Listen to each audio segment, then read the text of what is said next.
احادیث کریمہ سے ثابت ہے کہ آج ہی کی وہ رات تھی جب اللہ تعالیٰ نے اپنے محبوب صلی اللہ تعالیٰ علیہ وسلم کو آسمانوں کا سفر کرایا۔ اسی کو معراج کہا گیا ہے۔ معراج کا سفر 3 مرحلوں میں ہوا ہے، 3 منزلیں، مرحلے نہیں 3 منزلیں۔ پہلی منزل تو قرآن پاک سے صاف ثابت ہے، اس کا انکار جائز ہی نہیں ہے۔ اللہ نے فرمایا پاک ہے وہ ذات جس نے اپنے بندے خاص کو رات کے ایک حصے میں مسجد حرم سے مسجد اقصی تک کا سفر کرایا۔ یہ قرآن پاک سے ثابت ہے، یہ سفر مسجد حرم سے لے کر مسجد اقصی تک کا سفر۔ مسجد اقصی بیت المقدس کو کہتے ہیں۔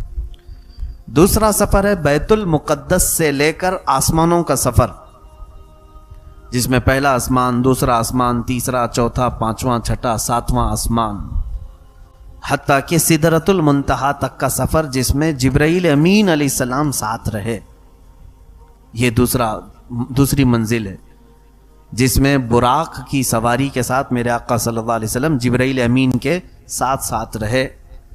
تیسرا سدرۃ المنتہا کے بعد جبرائیل امین علیہ السلام بھی الگ ہو گئے اور براق سواری بھی الگ ہو گئی، اور پھر یہ دونوں ہٹ گئے، صرف تنہا میرے آقا صلی اللہ علیہ وسلم لامکاں کا سفر کی۔ یہ تیسری منزل ہے۔ یہاں سوائے میرے نبی کے کسی دوسرے کی وہاں پر شرکت ہوئی ہی نہیں۔ بس وہ کون سی جگہ تھی، اس جگہ کا نام ہی نہیں ہے، جس کو لامکاں کہا گیا۔ اللہ رب العزت کی طرف سے آواز آتی رہی، ادن منی یا احمد، اے احمد مجھ سے قریب ہوتے جاؤ، قریب ہوتے جاؤ۔ میرے آقا صلی اللہ علیہ وسلم بڑھتے گئے۔ سورہ نجم میں اللہ تعالیٰ نے اس واقعے کو یوں فرمایا، فَكَانَ قَابَ قَوْسَيْنِ أَوْ أَدْنَىٰ، تو محبوب اور محب اللہ اور اس کے رسول کے بیچ اتنا فاصلہ رہ گیا تھا جیسے کہ 2 کمانوں کے بیچ میں فاصلہ رہتا ہے۔ میرے آقا صلی اللہ تعالیٰ علیہ وسلم کی آج کی رات میرے مولا سے قربت کی رات ہے۔ رب تعالیٰ نے وہ حسین سعادت میرے نبی کو عطا فرمائی جو کائنات میں کسی اور کو عطا ہوئی بھی نہیں اور قیامت تک ہوگی بھی نہیں۔ صرف تنہا ایک ذات ہے میرے آقا صلی اللہ علیہ وسلم کی، جنہوں نے اپنے ماتھے کی آنکھوں سراپا ذات کا دیدار فرمایا ہے۔ اسی لیے اعلیٰ حضرت فاضل بریلوی رضی اللہ تعالیٰ عنہ نے کوئی غیب کیا تم سے نہا ہو بھلا، جب نہ خدا ہی چھپا تم پہ کروڑوں درود۔ اب یہاں سے میں نے یہ 3 منزلیں آپ کو بتائی، ایک مسجد حرم سے مسجد اقصی تک، یہ قرآن پاک خود بیان کر رہا ہے۔ دوسری منزل ہے بیت المقدس سے سدرۃ المنتہا تک۔ تیسری منزل ہے سدرۃ المنتہا سے لامکاں اپنے رب ذوالجلال کے قرب و جوار تک کی۔ اب یہ سفر کتنے مہینوں کا تھا، کتنے سالوں کا تھا، کتنی صدیوں کا تھا، پتہ نہیں، کیونکہ ایک آسمان سے دوسرے آسمان کے بیچ کا فاصلہ ہی فرمایا گیا کہ اگر تیز رفتار کوئی سواری دوڑے تو 500 سال کے بعد پہنچے گی۔ ایک آسمان سے دوسرے آسمان کے بیچ اس طرح کے 7 آسمان، پھر اس کے بعد 7ویں آسمان کے بعد سدرۃ المنتہا، اتنی ہی اوپر۔ سدرۃ المنتہا کے بعد پھر کون سے مکانات ہیں وہ اللہ جانے اور اس کا محبوب جانے۔ پھر جنت کا اور دوزخ کا نظارہ فرمایا، عرش، کرسی، لوح، قلم سب میرے آقا نے دیدار کیے۔ اس کے بعد پھر واپس تشریف لائے۔ اللہ کے حبیب صلی اللہ تعالیٰ علیہ وسلم اسی رات کو گئے تھے، آج کی رات، اور اسی رات کو واپس بھی آئے۔ اسی لیے شاعر نے کہا ہے کہ زنجیر بھی ہلتی رہی بستر بھی رہا گرم، زنجیر بھی ہلتی رہی بستر بھی رہا گرم، تا عرش گئے پھر آئے محمد صلی اللہ علیہ وسلم۔ حضور گئے بھی اور آئے بھی۔ اے میرے عزیزو، آج دنیا تھم سی گئی ہے۔ اسی طرح سے میرے آقا صلی اللہ تعالیٰ علیہ وسلم جب معراج کے سفر پر گئے تھے تو کائنات جہاں تھی وہیں رکی کی رکی رہ گئی۔ کیوں؟ کائنات کی جان ہے میرے آقا صلی اللہ علیہ وسلم۔ جب جانے کائنات کو رب تعالیٰ نے کائنات سے اپنے قرب میں بلایا تو یہ جو ٹائم تھا، یہ جو وقت چل رہا تھا، جہاں سے میرے نبی گئے وہیں پر رک گیا تھا۔ اب اللہ بہتر جانے حضور کے اس سفر میں کتنے سال لگے، کتنی صدیاں لگی، کتنے مہینے، واپس جب میرے آقا تشریف لائے تو جہاں سے وقت رکا تھا وہیں سے پھر چلنے لگا. اسی لیے شب معراج ایک ہی رات میں ہوئی ہے. ایسا نہیں کہ کئی راتیں اس کے لیے ہو گئیں, کئی مہینے لگ گئے, نہیں, ایک ہی. اب یہاں پر چند اعتراضات کے جوابات بھی میں آپ کو بتا دوں. بعض لوگ آج کے زمانے میں بھی یہ کہتے ہیں کہ حضور صلی اللہ تعالی علیہ وسلم کو خواب میں ہوئی تھی معراج, خواب میں معراج ہوئی تھی, جبکہ اہل سنت و جماعت کا متفقہ عقیدہ یہ ہے کہ حضور جسم کے ساتھ گئے تھے, حضور جسم کے ساتھ گئے تھے, خواب کی بات نہیں ہے. اب سنیے کیا دلیل ہے, خواب میں گئے تھے ان کے پاس, تو وہ تو عقلی دلیل پر چلتے ہیں کہ اتنا لمبا سفر تو ممکن ہی نہیں ہے, یہ خواب میں ہے. اب آپ کہتے ہیں کہ نہیں حضور جسم کے ساتھ گئے تھے, تو سب سے بڑی دلیل تو یہ ہے کہ جب میرے آقا صلی اللہ تعالی علیہ وسلم اس سفر سے آئے تھے واپس, دوسرا دن آیا, دوسرے دن حضور صلی اللہ علیہ وسلم مکہ والوں کو اپنے سفر کی داستان سنا رہے تھے. کیا کیا سنا رہے تھے؟ میں یہاں سے بیت المقدس گیا, بیت المقدس میں نبیوں کی امامت فرمائی, اور اس کے بعد آسمانوں کا سفر کیا, اپنے رب سے ملاقات کی, اور پھر واپس آ گیا. جسے ماننا تھا انہوں نے مان لیا, جسے کچھ پوچھنا تھا انہوں نے پوچھ بھی لیا, جسے نہیں ماننا تھا انہوں نے سیدھے کیا کہا, یہ تو جھوٹی باتیں ہیں, من گھڑت باتیں ہیں معاذ اللہ. تو وہاں سے کچھ لوگ اپنی بغلیں کھجاتے نکل گئے. اب سوال یہ ہے, میاں میں آپ سے پوچھتا ہوں, اگر میں خواب میں یہ کہہ دوں کہ کل رات خواب میں میں سعودی گیا تھا, دبئی گیا تھا, تو کیا آپ صبح میرے خواب کا انکار کریں گے؟ بھائی خواب میں کوئی کہیں پہ بھی جائے, تو مکہ کے کفار و مشرکین کو حضور اگر خواب ہی بیان کر رہے تھے کہ میں بیت المقدس گیا تھا, تو کسی مکہ والے کو انکار کرنا ہی نہیں چاہیے تھا. ان کا انکار کرنا اس بات کی دلیل ہے کہ حضور نے خواب نہیں سنایا, اپنے جسم کا سفر سنایا تھا. انہوں نے اپنے جسم کا سفر سنایا تھا. انکار ان کافروں کا اس بات کی دلیل ہے کہ میرے آقا صلی اللہ تعالی علیہ وسلم اپنے خواب کی بات نہیں بتا رہے تھے. میاں تم خواب کی بات کر رہے ہو, یہ تو میرے آقا صلی اللہ تعالی علیہ وسلم کو زندگی پاک میں جسم کے ساتھ ایک بار معراج ہوئی, خواب کی تو تعداد ہی نہیں کہ کتنی بار ہوئی. خود میرے آقا فرماتے ہیں کہ یطعمنی ربی ویسقینی من الجنت وانا نائم, جب بھی میں سوتا ہوں میرا رب جنت سے مجھے کھلاتا پلاتا ہے. تو میرے حضور کی ہر نیند جو ہے معراج ہے, وہ اپنے رب تبارک و تعالیٰ کے حضور پہنچتے. خواب کی بات تو ہے ہی نہیں. اگر خواب والی معراج کی بات کہیں تو حضور صلی اللہ تعالیٰ علیہ وسلم کی تو ویسے روز معراج تھی. جسم کے معراج کی بات تھی تو وہ شب معراج آج کی یہ رات 26ویں رجب کے بعد 27ویں جو شب آئی, عزیزان گرامی وقار, یہ معراج کے سلسلے میں جو اللہ تبارک و تعالیٰ نے میرے نبی کو جس شان سے بلایا, آیتیں پڑھو تو سمجھ میں آتا ہے. دیکھیں اللہ اپنے حبیب پاک صلی اللہ تعالیٰ علیہ وسلم کا کیسے سفر کا اہتمام فرما رہا ہے. پہلی تو بات یہ ہے کہ اسی رات کو کیوں ہوئی, اس کے متعلق مفسرین فرماتے ہیں کہ حضور کو آج ہی کی رات معراج کیوں ہوئی, آج اللہ نے اپنے پاس کیوں بلایا. ہوا یہ تھا کہ میرے آقا صلی اللہ تعالیٰ علیہ وسلم روزانہ اسلام کی تبلیغ فرماتے تو کوئی نہ کوئی اسلام ضرور قبول کرتا, لیکن آج کا دن پورا میرے آقا صلی اللہ علیہ وسلم کا ایسا گزرا کہ حضور کی دعوت پر ایک نے بھی اسلام قبول نہیں کیا. اور اللہ کے حبیب صلی اللہ علیہ وسلم کو سب سے بڑا غم اسی بات کا ہوتا کہ اگر کوئی ایمان نہ لائے تو حضور کو بڑی تکلیف ہوتی. میرے آقا صلی اللہ تعالیٰ علیہ وسلم غمگین ہو گئے, یہاں تک کہ اپنے گھر میں نہیں گئے, ام ہانی کے گھر گئے, دروازہ بند کیا. غم اتنا تھا کہ حضور صلی اللہ تعالیٰ علیہ وسلم کسی سے بات بھی نہیں فرما رہے تھے. کہا دروازہ بند کرو اور میں آرام کرتا ہوں. کبیدہ خاطر تھے میرے آقا صلی اللہ علیہ وسلم. جب لوگوں کو منع کر دیا, حتیٰ کہ ایک روایت میں حضرت فاطمہ کو دروازے پر کھڑا کر دیا کہ کسی کو آنے نہ دینا, کسی سے ملاقات نہیں کرنی. آج یہ رات آج میرے آقا صلی اللہ تعالیٰ علیہ وسلم غمگین ہو کر کے سوئے. میاں ہم اور آپ جب غمگین ہوتے ہیں تو سوچتے ہیں کہ کوئی تفریح کر لیں, کہیں پر چہل قدمی کر لیں, جا کر کے ٹہل کر کے آ جائیں تاکہ دل بہل جائے. لیکن اللہ کا محبوب جب غمگین ہوتا ہے تو مولا تعالیٰ ان کے دل بہلانے کے لیے سیدھے انہیں جنت کے نظارے کرواتا ہے, انہیں جنت کی طرف بلاتا ہے. آؤ محبوب, تمہارا دل آج ملول ہے, آج تمہارا غم کا یہ غم کی تمہاری کیفیت اللہ رب العزت کو گوارا نہیں ہے۔ سفر معراج پر بلایا، کس انداز سے بلایا؟ جبرائیل امین کو بھیجا، وہ بھی اس طرح سے کہ جبرائیل جا کر سیدھے جگہ نہ دینا بلکہ اپنی پیشانی محبوب کے قدموں پہ لگانا۔ حضور اکرم صلی اللہ تعالیٰ علیہ وسلم جبرائیل امین کے آتے ہی قدموں پر ٹھنڈک محسوس کیا، بیدار ہوئے، پوچھا کیا بات ہے جبرائیل، اس طرح کا آنا ہوا؟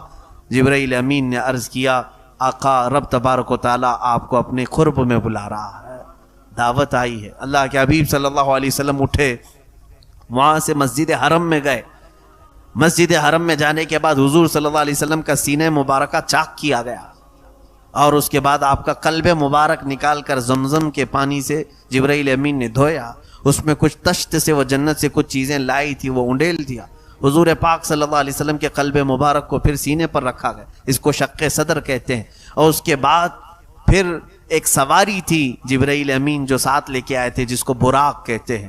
حضور صلی اللہ علیہ وسلم سے آپ نے عرض کیا آقا اس سواری پر سوار ہو جائے۔ کہاں کے لیے؟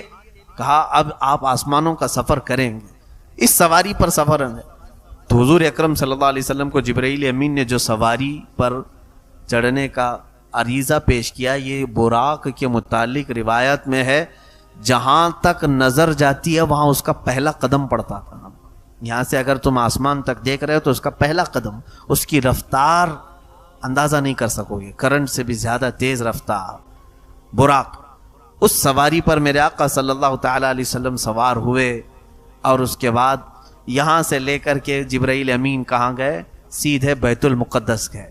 بیت المقدس میں میرے آقا صلی اللہ علیہ وسلم فرماتے ہیں میں نے دیکھا پہلے سے وہاں انبیاء اکرام کی صفیں لگی ہوئی تھی، آدم علیہ السلام سے لے کر کے عیسیٰ علیہ السلام تک، حضور تک جتنے بھی نبی آئے سب کے سب نبی بیت المقدس میں جمع تھے۔ میرے آقا صلی اللہ تعالیٰ علیہ وسلم ان نبیوں کے بیچوں بیچ جب تشریف لے گئے تو سبوں نے میرے آقا کو آگے مصلی امامت پر بڑھایا۔ اللہ کے حبیب صلی اللہ علیہ وسلم جب مصلی امامت پر کھڑے ہوئے تو حضرت ابراہیم علیہ السلام کھڑے ہوئے اور سارے نبیوں کو ایک خطبہ دیا جس میں میرے نبی کی شان بیان کی، اور اس کے بعد پھر ان کے بعد حضرت موسیٰ علیہ السلام کھڑے ہوئے، پھر اکثر انبیاء اکرام نے حضور صلی اللہ علیہ وسلم کی شان میں خطبے بیان کیے، اپنے اپنے قصیدے بیان کیے، پھر میرے آقا صلی اللہ تعالیٰ علیہ وسلم نے ان نبیوں کی امامت فرمائی، ان نبیوں کی امامت فرمائی، وہی اول وہی آخر وہی ظاہر وہی باطن، وہی قرآن وہی فرقان وہی طٰہٰ وہی یاسین۔ میرے آقا صلی اللہ تعالیٰ علیہ وسلم وہ اول بھی ہیں آخر بھی ہیں، سارے نبیوں کے امام وہی ہیں۔ عزیزان گرامی، رسول پاک صلی اللہ تعالیٰ علیہ وسلم یہاں سے پھر آسمانوں کا سفر کی۔ اتنے سے مختصر سفر کے لیے اللہ نے جو لفظ بیان فرمایا میں آپ کو اس کو بڑے پیارے انداز میں عرض کیا ہے۔ حکیم الامت علامہ احمد یار خان نعیمی رحمۃ اللہ علیہ نے 15ویں پارے کی شروع کی آیت سبحان الذی، یہ سفر کا لفظ کہاں سے شروع ہوتا ہے؟ سبحان الذی، سبحان الذی اسرا، سبحان کہتے ہیں پاک ہے وہ ذات، پاک ہے وہ ذات۔ حکیم الامت نے اس سفر کو یوں بیان کیا کہ اے لوگوں دیکھو میرے آقا صلی اللہ تعالیٰ علیہ وسلم کی وہ کیفیت جو تھی اس دن کی، وہ دولہے کی کیفیت تھی۔ حضور پاک صلی اللہ تعالیٰ علیہ وسلم کو لینے کے لیے جبرائیل آئے، سواری بہت اعلیٰ قسم کی لائی، اور پھر غسل زمزم سے دیا آپ کے قلب مبارک۔ براتیوں کی شکل میں انبیاء اکرام کی جماعت کھڑی ہے۔ اب جب دوسرے لوگ اپنے گھر سے نکلتے ہیں، دولہا آپ بھی بنے ہوں گے ہم بھی بنے ہوں گے، اپنے گھر سے جب نکلتے ہیں لباس پہنتے ہیں ساری چیزیں، اور شاید ہو سکتا ہے کچھ لوگ گھوڑیوں پہ بیٹھتے ہیں یا کار میں بیٹھنے کا زمانہ ہے کار میں بیٹھتے ہیں۔ اپنے گھر سے جب نکلے سواری پر تو کبھی ماں آتی ہے بلائیں لیتی ہے، باپ آتا ہے اور کہتا ہے ماشاءاللہ کیا میرا بیٹا لگ رہا ہے، نظر اتارتے ہیں۔ میرے عزیزو، وہ در یتیم میرے آقا صلی اللہ علیہ وسلم بلایا گیا کہ سواری پر سوار ہو کر کیا ہو، آسمانوں پر پہنچے۔ پہلے آسمان پر، یہ لمبی تفصیل ہے، وہاں پر آدم علیہ السلام سے آپ کی پھر ملاقات ہوئی، وہاں پھر دوسرے آسمان پر دوسرے نبی سے تیسرے آسمان، جو نبی یہاں بیت المقدس میں تھے حضور کی امامت میں نماز پڑھ چکے، پھر وہ وہاں پہنچے ہوئے تھے۔ اب ایک سوال آتا ہے کہ آپ کہتے ہیں کہ بیت المقدس میں حضور نے سارے نبیوں کو نماز پڑھائے، اور پھر یہاں سے نکلے، پہلے آسمان میں آدم علیہ السلام سے ملاقات ہوئی، دوسرے آسمان میں نوح علیہ السلام سے، تیسرے آسمان میں ادریس علیہ السلام، چوتھے آسمان میں حضرت یوسف علیہ السلام، تیسرے آسمان میں، چوتھے آسمان میں عیسیٰ علیہ السلام. اس طرح انبیاء اکرام سے ملاقات کرتے رہے. مجھے یہ بتائیں کہ یہ انبیاء حضور سے پہلے کیسے گئے وہاں پر؟ وہ تو یہاں پر امامت میں جماعت میں تھے. تو حضور پاک صلی اللہ تعالی علیہ وسلم کی اس امامت میں جماعت میں وہ شریک بھی رہے. اس کا جواب مفسرین نے یوں فرمایا، بات در حقیقت یہ ہے کہ حضور صلی اللہ تعالی علیہ وسلم دولہے کی شکل میں تھے، اور دولہے کی سواری بڑی آرام سے جاتی ہے، اور براتیوں کو انتظام کے لیے کبھی پہلے پہنچنا ہوتا ہے، تیزی سے وہ جا کر کے استقبال کے لیے کھڑے ہو جاتے ہیں. تو حضور کی وہ براق کی سواری پوری اپنی رفتار سے نہیں، بلکہ وہ اپنی شان کے ساتھ جیسے دولہے کو لے جاتی ہے اس طرح سے وہ جا رہی تھی. اور اندازہ کرو وہ انبیاء اکرام کی رفتار اتنی ہے، تو پھر اگر میرے نبی کی پوری رفتار ظاہر ہو جائے تو اس رفتار کو کون پا سکے؟ عزیزان محترم، حضور پاک صلی اللہ تعالی علیہ وسلم کے معراج کے سفر کی گتھیاں سلجھانا معمولی بات نہیں ہے. سیدھے اس کا جواب ایک ہی ہے. بعض لوگ اگر کنفیوژن ہے کہ اتنا لمبا سفر، بیت المقدس میں اتنے نبیوں سے ملاقات، ساتوں آسمان، یہ سب چیزیں نہیں سمجھ میں آتا، عقل میں نہیں آتی بات. بہت سارے لوگ یہ سمجھتے ہیں. پہلی بات تو یہ ہے کہ مسلمان اگر ایسی بات کہے تو اسے سمجھا دیں، میاں یہ میرے آقا صلی اللہ علیہ وسلم کا معجزہ ہے. معجزہ اس کو کہتے ہیں جو عام لوگوں کی عقل میں نہ آئے. اگر تیری عقل میں آ جاتا تو وہ معجزہ کیسے ہوتا؟ حضور صلی اللہ تعالی علیہ وسلم نے انگلی کے اشارے سے چاند کے ٹکڑے کی، یہ تیرے ذہن میں آ گیا؟ سمجھ میں آیا؟ کوئی کر سکے گا؟ حضور نے ڈوبے ہوئے سورج کو پلٹایا، کیا یہ تمہاری سمجھ میں آ گیا؟ حضور صلی اللہ علیہ وسلم نے اپنی انگلیوں کے بیچ سے پانی کے فوارے جاری فرمائے، کیا یہ تمہاری سمجھ میں آ گیا؟ تو جب یہ معجزات سمجھ میں نہیں آئے تو معراج کیسے سمجھ میں آئے گی؟ یہاں پر صرف صدیق کا وہ ایمان چاہیے. حضرت ابوبکر صدیق رضی اللہ تعالیٰ عنہ کو جب حضور صلی اللہ علیہ وسلم نے یہ سنایا، میرے عزیزو، حضور سیدنا ابوبکر صدیق نے حضور سے پہلے نہیں سنا اس واقعے کو، ابو جہل سے پہلے سنا انہوں نے. آپ سفر سے آ رہے تھے، ابو جہل بیچ راستے میں پکڑ لیا اور کہا ابو بکر ایک شخص مکہ میں آیا، یوں کہہ رہا ہے کہ رات کو یہاں سے فلسطین گیا تھا، بیت المقدس، پھر واپس آ گیا. آسمانوں کی بات اس نے نہیں کی. ابو جہل نے حضرت ابو بکر کو پکڑ کے ابو بکر صدیق سے پوچھا کیا ایسا ہو سکتا ہے؟ حضرت ابو بکر نے کہا ایسا ایک رات میں کون جا کے آ سکتا ہے، نہیں ہو سکتا. تو ٹھٹا مار کر کے ہنسنے لگا. کہا دیکھ میں کہتا نہیں تھا کہ وہ ایسی ہی بکواس کرتا ہے، معاذ اللہ رب العالمین. حضور کے بارے میں اول فول بکنے لگا اور کہا ابو بکر یہ کوئی اور نہیں محمد کہہ رہے ہیں. حضرت ابو بکر صدیق جلال میں آئے، کہا او کمبخت، اگر وہ اس سے بھی بڑی بات کہیں گے تب بھی میں یقین کروں گا. تو یہاں سے بیت المقدس کی بات کر رہا ہے، وہ اس سے بھی بڑی بات کریں گے تو میں ایمان لے آؤں گا. اگر انہوں نے کہا یہ ایمان ہونا چاہیے. میرے آقا صلی اللہ علیہ وسلم نے جب فرما دیا میں نے سفر کیا، تو تم اپنی عقل کے گھوڑے مت دوڑاؤ کہ کیسے کیا ہوگا. تم اپنے اعتبار سے انہیں سوچ نہیں سکتے. ہم جو چیزیں کر رہے ہیں اس کے اوپر حضور صلی اللہ علیہ وسلم کو ناپ نہیں سکتے. یہ بات سمجھ کر کے چلے. اللہ کے نبی کی ذات اور ہے، تم عام انسانوں کی ذات اور ہے. اس کے علاوہ سب سے بڑی بات تو یہ ہے کہ حضور صلی اللہ تعالی علیہ وسلم خود گئے تھوڑی نہ. تم اگر معراج کا انکار کر رہے ہو تو گویا کہ اللہ کا انکار کر رہے. اللہ فرما رہا ہے میں لے گیا، اللہ لے گیا ہے. تو جس میں رب تبارک و تعالیٰ یہ فرما رہا ہے کہ پاک ہے وہ ذات جو اپنے بندے خاص کو لے گیا، تو اللہ لے گیا ہے. تو تمہیں درد کس بات کا؟ کیا اللہ تعالیٰ کی بھی قدرت کا انکار کرتے ہو؟ رب تبارک و تعالیٰ کی طاقت کا بھی انکار کرتے ہو؟ آج وہ بدبخت لوگ جو بدعقیدہ ہیں میرے آقا کے معراج کے سفر کا انکار کرتے ہیں، ان کے لیے میں کہہ رہا ہوں جس نے حضور کے معراج کے سفر کا انکار کیا اس نے خدا کی شان اور اس کی قدرت کا انکار کیا. کیونکہ اللہ نے فرمایا اللہ لے گیا ہے. تو تمہیں اس بات کا کیا درد ہے کہ اللہ جسے جہاں چاہے لے جائے. اب سنیے اس سفر پاک کی اور آخری باتیں. میں آج مختصر کرتا ہوں اس چیز کو. رسول پاک صلی اللہ تعالی علیہ وسلم جب یہاں سے نکلے 7ویں آسمان تک سدرۃ المنتہا، یہ خانہ کعبہ کے اوپر حضرت جبرائیل علیہ السلام کا وہ مقام، آخری مقام، ایک بیت المعمور بھی ہے اوپر، بہت ساری چیزیں ہیں وہ ابھی بیان میں لا نہیں سکوں گا۔ جبرائیل امین وہاں پہنچ کر کے کہنے لگے یا رسول اللہ صلی اللہ علیہ وسلم اب اس کے آگے میں نہیں جا سکوں گا، میری حد یہیں تک کی ہے، مجھے یہیں تک آنے کی اجازت ہے۔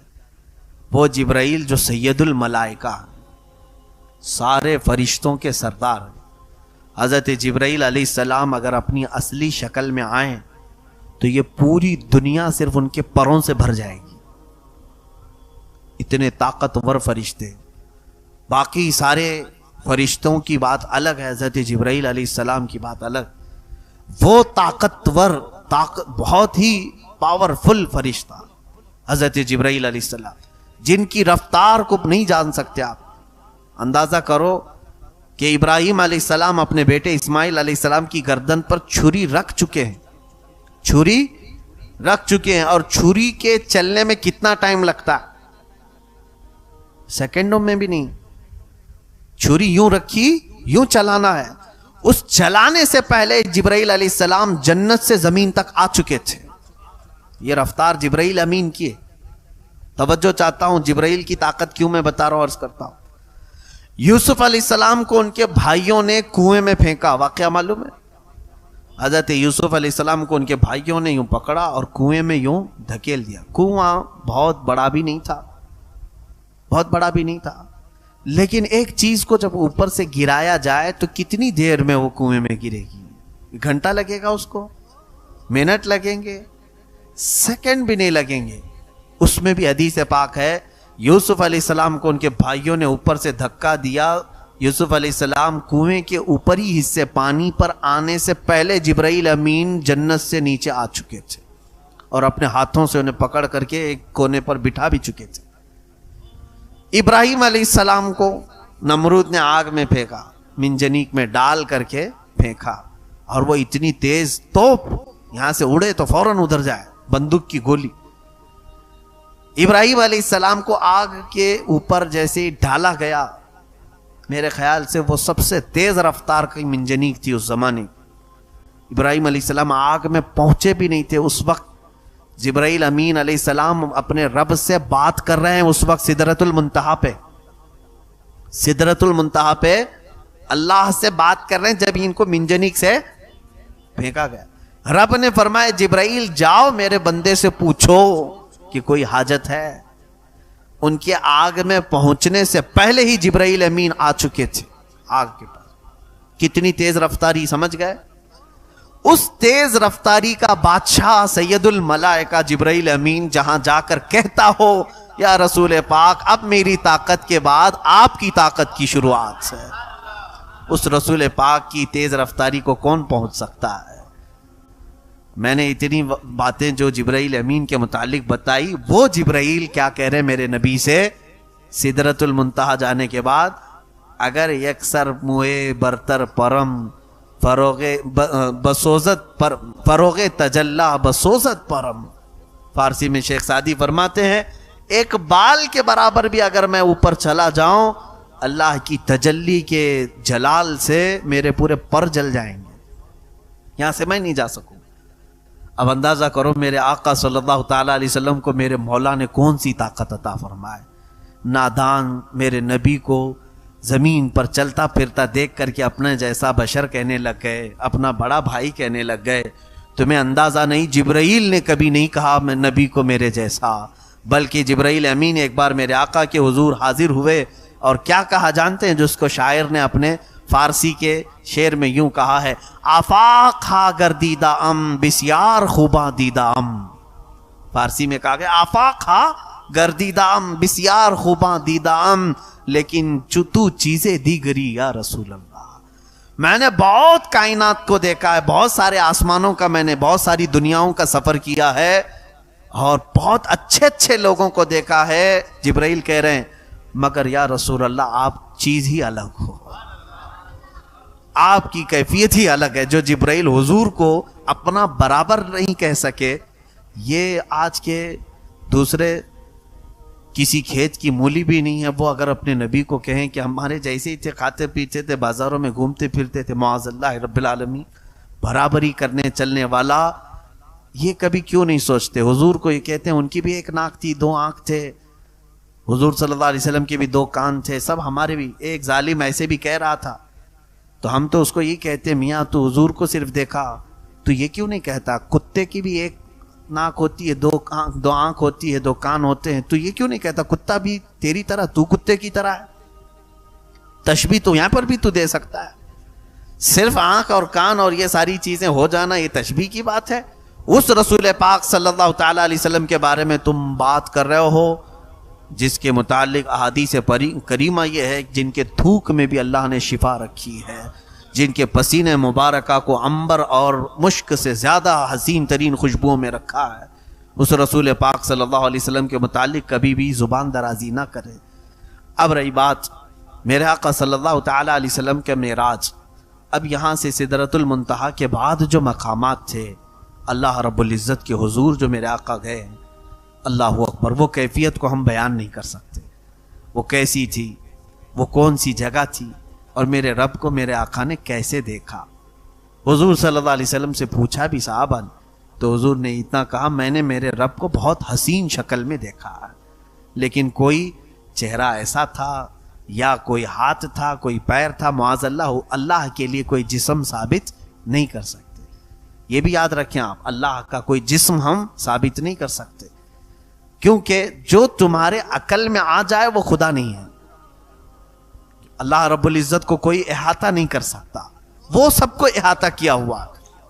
اب یہاں سے میرے آقا صلی اللہ تعالی علیہ وسلم فرماتے ہیں مجھے آواز آئی اپنے رب کی طرف سے، اے احمد قریب آؤ، اے احمد قریب آؤ، اے احمد قریب آؤ۔ میرے آقا کا آسمانوں میں احمد نام ہے، زمینوں میں محمد نام، احمد بلایا جا رہا تھا۔ اس کے بعد رب تعالیٰ سے آپ قریب ہوتے گئے، قریب ہوتے گئے۔ حضور صلی اللہ علیہ وسلم فرماتے ہیں رب ذوالجلال نے اپنے دست قدرت کو میرے سینے پر رکھا، جس کی ٹھنڈک میں نے محسوس کی، اور میں نے دیکھا زمین کے سارے خزانے میرے سامنے کھلے ہوئے تھے، میں نے آسمانوں اور زمینوں کی ساری چیزیں دیکھ لیں، اسی وقت میں نے پوری کائنات کو دیکھ لیا۔ اللہ رب العزت جس کے سینے پر دست قدرت رکھے، اب اس سے کون سی چیز چھپی رہے گی؟ اسی لیے میرے عزیزو ہماری یہ محفل بھی میرے آقا کی نظروں سے چھپی ہوئی نہیں ہے۔ اللہ نے اپنے رسول کو وہ طاقت و قوت و تصرف عطا فرمایا۔ اب اندازہ کریں حضور پاک صلی اللہ علیہ وسلم فرماتے ہیں اب جو راز و نیاز کی باتیں ہوئیں اللہ اور اس کے محبوب کے درمیان، اس کی ساری تفصیلات تو ہیں نہیں۔ اللہ تبارک تعالیٰ نے اپنے نبی سے کیا باتیں فرمائی، بہت ساری باتیں تھیں، لیکن جو امت کے لیے تھی وہ اہم باتیں تھیں۔ حضور پاک صلی اللہ تعالیٰ علیہ وسلم کو اس وقت میرے رب نے ایک آپشن دیا، اختیار دیا۔ ویسے تو خود اللہ نے بلایا ہے، آج میرے آقا جو مانگتے وہ مل جاتا، اور ملا بھی۔ اندازہ کرے حضور صلی اللہ علیہ وسلم سے رب تعالیٰ یہ فرما رہا ہے اے محبوب آج تمہاری کوئی حاجت ہو تو بیان کر دو۔ اگر رسول پاک صلی اللہ علیہ وسلم، کیونکہ میرے آقا نے کبھی یہ نہیں کہا کہ مولا مجھے اب کسی چیز کی حاجت نہیں، بلکہ ہمیشہ ہم تیرے محتاج ہی ہیں۔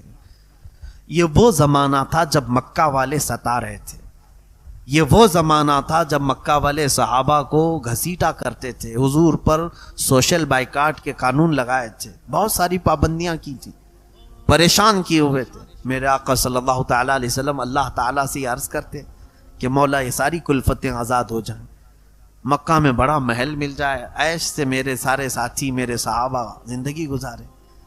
حضور صلی اللہ تعالیٰ علیہ وسلم سے جب رب تعالیٰ نے فرمایا اے محبوب آج تمہاری کوئی حاجت ہے تو بیان کرو، میرے آقا صلی اللہ علیہ وسلم نے فرمایا مولا ایک حاجت ہے میری، ایک حاجت ہے میری۔ تو رب نے فرمایا کہو میرے محبوب۔ میرے آقا نے عرض کیا مولا میری امت کی بخشش میرے حوالے کرتے، میری امت کو میرے حوالے کرتے۔ رب حب لی امتی، جس کا مطلب ہی ہوتا ہے حب لی، مجھے دے دے میری امت۔ جو نہ بھولا ہم غریبوں کو رضا، یاد اس کی اپنی عادت کیجیے۔ جو نہ بھولا ہم غریبوں کو رضا، یاد اس کی اپنی عادت کیجئے۔ جانتے ہیں آپ آج اسی شب معراج کے واقعے کو ہم نمازوں میں ادا کرتے ہیں، التحیات ہم پڑھتے ہیں، التحیات للہ والصلوات والطیبات، اس کا مجموعہ پورا فقہا نے فرمایا جب نبی اوپر جا رہے تھے میرے رب کے حضور تو یہ پڑھتے ہوئے جا رہے تھے، التحیات للہ والصلوات والطیبات، جس کا مطلب ہوتا ہے تمام پاکیاں اللہ تیرے لیے، تمام ستھرائیاں تیرے لیے، ساری تعریفیں تیرے لیے۔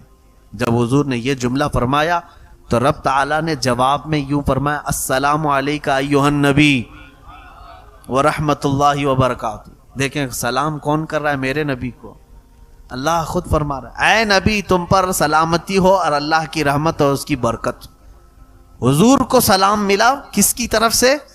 اللہ کی طرف سے۔ اور اس کے بعد حضور صلی اللہ علیہ وسلم نے پھر دوبارہ یوں عرض کیا، دیکھیں یہ بھی موقع کیسا ہے میاں، اگر ہمیں کوئی بڑا آدمی سلام کر لے تو ہم کیا سوچیں کہ اب ہماری حیثیت بڑھ گئی، کسی اور کو یاد کریں نہ کریں، مگر حضور پاک صلی اللہ تعالی علیہ وسلم کو جب اللہ نے سلام فرمایا تو حضور آگے بڑھ کر یوں عرض کرتے ہیں، والسلام علینا وعلی عباد اللہ الصالحین۔ مولا صرف مجھ پر نہیں، میری امت کے سارے گنہگاروں پر بھی تیرا سلام اور صالحین بندوں پر بھی تیرا سلام۔ میرے آقا کہاں ہمیں فراموش کیے، کہیں ہمیں بھولے ہیں میرے آقا؟ رسول کریم صلی اللہ علیہ وسلم نے ہمیں کسی جگہ پر چھوڑ دیا ہے؟ اے میرے عزیزو، اللہ کے حبیب صلی اللہ علیہ وسلم نے جب یہ عرض کیا سارے ملائکہ سن رہے تھے اللہ کا کلام اور نبی کا یہ کلام۔ حضور نے پہلے کیا کہا اللہ کی تعریف میں؟ التحیات للہ والصلوات والطیبات۔ تو رب تعالیٰ نے فرمایا السلام علیکہ ایھا النبی ورحمۃ اللہ وبرکاتہ۔ اور میرے آقا نے پھر کہا والسلام علینا وعلی عباد اللہ الصالحین۔ تو یہ دونوں کے کلمے سننے کے بعد فرشتوں نے کہا اشہد ان لا الہ الا اللہ واشہد ان محمدا عبدہ ورسولہ۔ ہم گواہی دیتے ہیں کہ اللہ کے سوا کوئی معبود نہیں، اور ہم گواہی دیتے ہیں کہ محمد صلی اللہ علیہ وسلم اللہ کے بندے اور اس کے رسول ہیں۔ یہ اگر کوئی التحیات کا اتنا ٹکڑا بھی پڑھ لے تو اسے معراج سمجھ میں آ جائے گی، معراج کا سفر اس کے اندر۔ ہم نمازوں میں التحیات میں بیٹھے تو یہ منظر تصور میں لے کے آنا چاہیے، یہ منظر تصور میں لے کے آئیں کہ رسول پاک نے یہ جملے ادا کیے تھے، پھر میرے مولا نے اپنے نبی کو سلام کیا تھا، اور اس کے بعد میرے آقا نے ہم غریبوں کو یاد کیا تھا، پھر فرشتوں نے سب شہادت بیان کی تھی، ہم بھی کیوں نہ فرشتوں کی شہادت بیان کریں۔ میرے عزیزو، رسول پاک صلی اللہ تعالی علیہ وسلم جب وہاں سے چلنے لگے تو رب تبارک و تعالیٰ سے آپ نے ایک سوال کیا، مولا مجھے تو نے انعام میں یہاں تک بلایا۔ دیکھیں کہاں کہاں حضور پاک ہمارا خیال فرماتے ہیں کہ سب یہاں تک آ نہیں سکیں گے، سب تیرے دربار تک یہاں تک نہیں پہنچ سکیں گے، میں جاؤں گا تو میری امت مجھ سے بار بار تیرے بارے میں پوچھے گی، اور وہ پوچھیں گے کہ یا رسول پاک آپ تو پہنچ گئے، ہم کیسے جا سکیں گے؟ اے اللہ میں اپنی امت کو کیا بتاؤں؟ توجہ، رب تعالیٰ نے فرمایا اے محبوب میں ایک تحفہ تمہاری امت کو دیتا ہوں، اگر وہ اس پر عمل کرے گی تو ہر سجدے میں انہیں معراج ہوگی، وہ ہے نماز کا تحفہ۔ اللہ رب العزت نے 50 نمازیں فرض کی امت محمدیہ پر، کہا کہ رسول یہ لے جائیں 50 نمازیں اپنی امت کو پڑھنے کا حکم فرمائیں کہ وہ دن اور رات میں 50 نمازیں پڑھیں۔ میں سوچتا ہوں ہیں تو گھنٹے 24، اگر 50 نمازیں فرض ہوتی تو آدھے گھنٹے سے پہلے اذان ہونے لگ جاتی، نہیں 24 گھنٹے میں اگر آدھے گھنٹے پر بھی ہو تو 48 نمازیں ہوتی، پھر 2 بج جاتی تھی۔ 50 نمازیں 24 گھنٹے میں کیسے ادا کرتے؟ بڑا مسئلہ تھا۔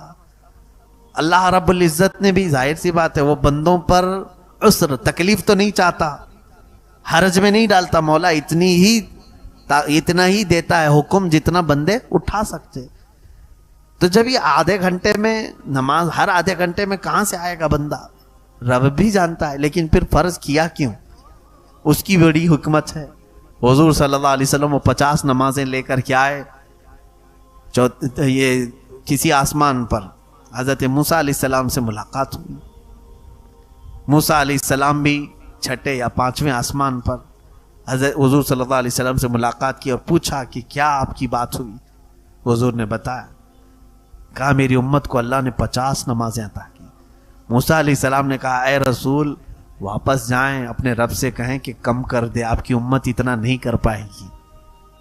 کیا کہا حضرت موسیٰ علیہ السلام نے؟ آپ کی امت نہیں کر پائے گی.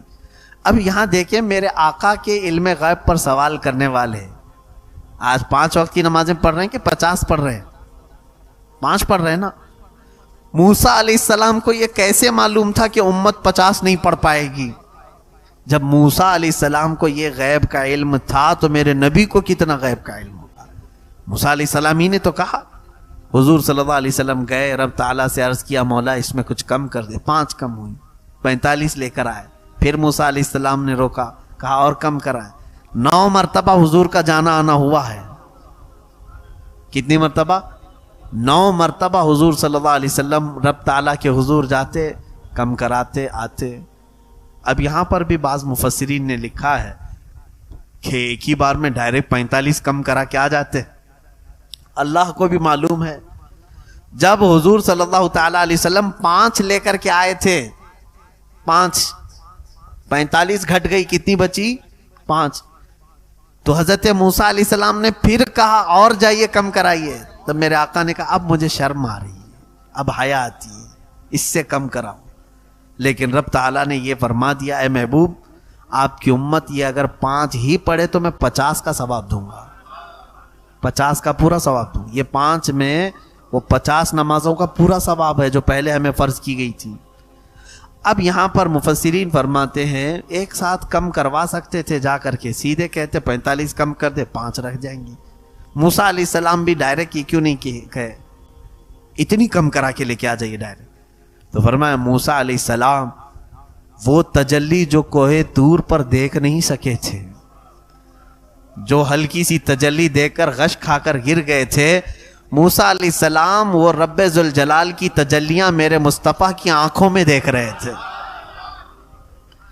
میرے نبی کی آنکھوں میں دیکھ رہے تھے. آنکھوں میں آنکھیں ڈال کر کے مولا کو دیکھ کر آنے والی آنکھیں کیسی ہیں. تو اس لیے جب میرے آقا حضور صلی اللہ علیہ وسلم رب تعالیٰ کے حضور سے واپس آتے، وہ آنکھوں میں تازہ جمال و جلال میرے رب ذوالجلال کا. موسیٰ علیہ السلام توجہ سے دیکھتے اور پھر کہتے جائیے. حضور صلی اللہ علیہ وسلم کا معاملہ یہ تھا اپنے رب کے حضور جتنی بار جاؤں کم ہی ہے، بار بار ملاقات کروں. اور رب تعالیٰ یہ چاہتا ہے کہ میرا محبوب آئے جائے آئے جائے. حضور صلی اللہ تعالیٰ علیہ وسلم اخیر میں یہ تحفہ لے کر تشریف لائے معراج کے اس سفر میں. میرے عزیزو یہ سفر یوں ہی کمپلیٹ نہیں ہوتا، اتنی حکمتیں بھرا ہوا سفر ہے، کیا کیا اس میں بیان کرے. اللہ کے نبی صلی اللہ تعالیٰ علیہ وسلم جب تشریف لائے تو دوسرے دن اپنی امت کو اعلان فرمایا کہ میں نے رب سے ملاقات کی اور رب تبارک و تعالیٰ نے میری امت کو یہ تحفہ عطا کیا. پھر نمازیں باجماعت ادا کی جانے لگیں. اے میرے عزیزو آج یہ جو نمازیں ہیں یہ اس معراج کا سب سے بڑا پیغام ہے، سب سے بڑا پیغام ہے. اور شب معراج منانے والے رات بھر بیٹھ کر عبادت کرنے کے لیے آج کئی لوگ آ جاتے ہیں، نوافل پڑھتے رہتے ہیں. شب معراج نوافل کا پیغام دینے والی رات نہیں، فرض نمازوں کی پابندی کرانے کا نام شب معراج ہے. اللہ تبارک و تعالیٰ کا یہ ہدیہ ہے، تحفہ ہے امت مصطفیٰ کے لیے. اور وہ آج امت محمدیہ صلی اللہ علیہ وسلم پیٹھ پیچھے پھینک چکی ہے. نمازوں سے اس قدر غفلت ہے، آج ایسا لگتا ہے کہ لوگوں پر ابھی نماز فرض ہوئی ہی نہیں. میرے عزیزو اچانک موت کا اعلان آ جائے گا. قیامت کے دن فرمایا گیا روز محشر کے جاں گداز بوت اولیں پرسش کے نماز بوت. وہ قیامت کا دن جو جان پگھلا دینے والا ہوگا، سب سے پہلا سوال تمہاری نمازوں کے بارے میں ہوگا، جس کی جتنی نمازیں ہیں. اور میرے آقا صلی اللہ علیہ وسلم فرماتے ہیں حساب کتاب میں سب سے پہلے تمہارے یہ نہیں پوچھا جائے گا کہ کتنا کھایا، کتنا پیا، کہاں کہاں پیسہ خرچہ کیا، کیسے کمایا، یہ نہیں. سب سے پہلے تمہاری نمازوں کا سوال ہوگا. اور میرے آقا فرماتے ہیں جو نمازوں میں پاس ہو گیا اللہ اس کے دوسرے معاملات میں بھی اسے آسان کر دے گا. اور جو یہاں پھنس گیا ہر چیز میں پھنس جائے گا، وہ لمبی دیر تک محشر کے میدان میں پھنسا رہ جائے گا۔ ٹینشن مت لینا، وہاں پر تو 50,000 سال کے برابر کا ایک دن ہے، کہیں نہیں جانا ہے تمہیں، کہاں جانا ہے؟ موت بھی نہیں آنی ہے، ایسا ہے کہ سورج سے جل جل کے مر جائیں گے، نہیں، موت بھی نہیں، موت کو موت آ چکی ہوگی اس دن۔ حساب پورا تمہاری نمازوں کا لیا جائے گا۔ اب سورہ مدثر کی آیتیں دیکھیں آپ، 29ویں پارے میں، عن المجرمین یتساءلون عن المجرمین ما سلککم فی سقر، جو جہنم میں جانے والے مجرمین ہیں وہ پوچھیں گے آپس میں ایک دوسرے سے، سوالات کریں، میاں تم کیوں آ گئے، تم کیوں دوزخ میں ڈھکیلے گئے، ایک دوسرے سے پوچھیں گے۔ تو سب کا جواب کیا ہوگا؟ قالوا لم نک من المصلین، وہ کہیں گے ہم نماز نہیں پڑھتے تھے، ہم نماز نہیں پڑھتے تھے اس لیے آ گئے۔ اس کے بعد اور بھی وجوہات ہیں، لیکن سب سے بڑی وجہ یہ ہے کہ نماز نہیں پڑھتے تھے اس لیے دوزخ میں ڈالے گئے۔ جن کی نمازیں باقی ہیں آج اللہ نے صحت دی ہے، پوری کر لو، جانے سے پہلے یہ قضا پوری کر لو، ورنہ وقت اجل آئے گا اور تمہیں فرشتہ اٹھا لے جائے گا۔ ہو سکتا ہے آج ہماری باتیں کچھ لوگوں کو کڑوی گزریں، کچھ لوگوں کو ایسی لگیں کہ ہمارے اوپر دقتیں ہیں، تمہیں یہ قیامت کے دن سمجھ میں آئے گا۔ میرے آقا صلی اللہ علیہ وسلم نے فرمایا، بے نمازی کا حشر قارون، فرعون اور حامان کے ساتھ ہوگا۔ دوزخ کے دروازے پر اس کا نام لکھا جائے گا کہ فلاں بے نمازی تھا۔ میرے آقا صلی اللہ تعالی علیہ وسلم نے اپنے نزع کے عالم میں، وفات کا وقت قریب ہے، اس وقت نماز کو میرے آقا نے ترک نہیں فرمایا۔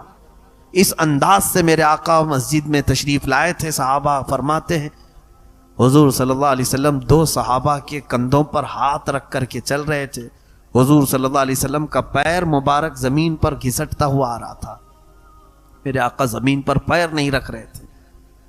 اتنی علالت، اتنی تکلیف کے بعد بھی میرے آقا مسجد نبوی شریف میں جماعت کے ساتھ نماز کے لیے حاضر ہوئے۔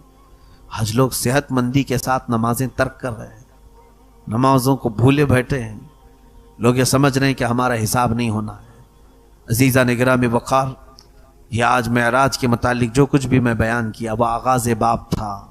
میں نے برکت کے لیے آج یہ چیزیں رکھی ہیں۔ میرے مصطفیٰ کریم صلی اللہ علیہ وسلم کا عظیم سفر ہے، اور یہ سفر ہم بیان کرتے رہتے ہیں صرف اس لیے کہ ہمارے نئے بچوں میں میرے آقا کا سفر یہ منتقل ہوتا جائے، بعد میں کوئی ہمارے ان بچوں کے ذہنوں کو خرید کر کے یہ نہ کہے کہ یہ سب من گھڑت کہانیاں تھیں، کوئی ہمارے بچے کو بہکا نہ سکے، دھوکہ نہ دے سکے۔